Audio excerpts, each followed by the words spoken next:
समस्त को सुस्वागत पुणी थे देखूँ आज गोटे इम्पोर्टाट वीडियो अच्छी बहुत बढ़िया वीडियो आपण मैंने जानी जदि जानी न जानी जदि एमती करूँ देखूँ लेंबू आचार बहुत वर्ष है माने बहुत वर्ष माने 2-3 वर्ष तलर लेंबू आचार अल्प किछि थिला।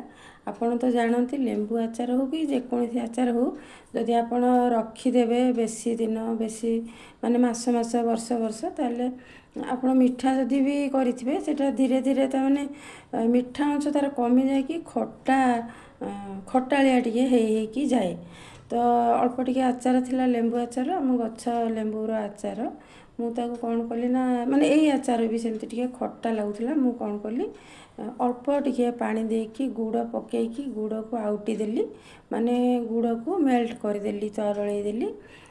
ତାପରେ ସେ ଆଚାରରେ ମୁଁ ମିଶେଇଦେଲି ଗୁଡ଼ ଅଳ୍ପ ଗୁଡ଼ ମିଶେଇଦେଲେ କ'ଣ ହେବ ନା ଯେଉଁ ଖଟା ଟିକେ ବେଶୀ ଲାଗୁଥିଲା ଆଉ ଖଟା ଲାଗିବନି। ଦେଖନ୍ତୁ ଗୁଡ଼ ଆଉଟି ହେଇଗଲାଣି। ତାପରେ ଏଇ ଲେମ୍ବୁ ଆଚାରରେ ମିଶେଇଦେବି ମାନେ ସେଇ କ'ଣ ଗୁଡ଼ ଆଉଟା ଗୁଡ଼କୁ ମାନେ ଟିକେ ମାନେ ପାଣି ଅଂଶ ଅଳ୍ପ ପାଣି ଅଂଶ ରହିବ କିନ୍ତୁ ଖରାପ ହେବନି। ଆପଣ କାଚ ଜାରରେ ଫ୍ରିଜରେ ରଖିପାରିବେ।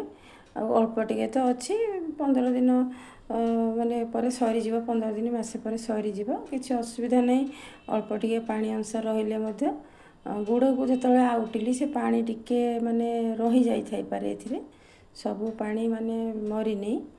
ଆଉ ତ ତାକୁ ଦେଖନ୍ତୁ ମୁଁ କେମିତି ମାନେ ଲେମ୍ବୁ ଆଚାରକୁ ଖଟା ଆଚାରକୁ ମିଠା ଆଚାରରେ ପରିଣତ କରିଦେଲି। ବେଶୀ ଖଟା ନଥିଲା ତଥାପି ଅଳ୍ପ ଗୁଡ଼ ଦେଇକି ମାନେ ମିଠା ଅଳ୍ପ ଟିକେ ମିଠା ବଢ଼ିଯିବ ମାନେ ଆଚାରରେ। ତାପରେ କ'ଣ କରିବେ ନା ଯେତେବେଳେ ଆଉଟା ଗୁଡ଼ ପକେଇଛନ୍ତି ଅଳ୍ପ ଲୁଣ ଟିକେ ମଧ୍ୟ ପକେଇଦେବେ ମାନେ ଅଲଣା ହେଇଯିବ କାଳେ।